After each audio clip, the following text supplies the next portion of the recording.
शिक्षकहरूले विद्यार्थीलाई पढाउला जस्तो छैन। ल हेर्नुहोस् त,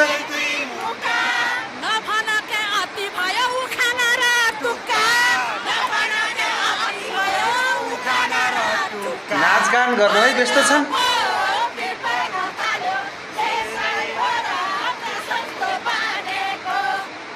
यता प्रहरीसँग झडप गर्नै व्यस्त छन्। प्रहरीसँग ढुङ्गामुढा गरेर के मिल्ने हो? तपाईहरु त एउटा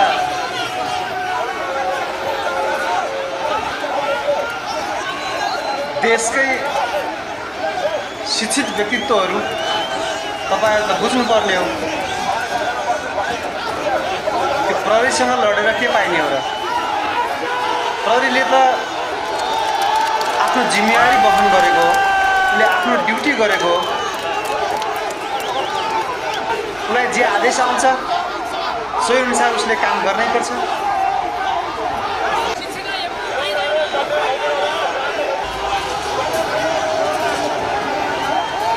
यसरी प्रहरीसँग ढुङ्गामुढा गरेर प्रहरीसँग लछार पछार गरेर हिँड्नु चाहिँ उपयुक्त होइन।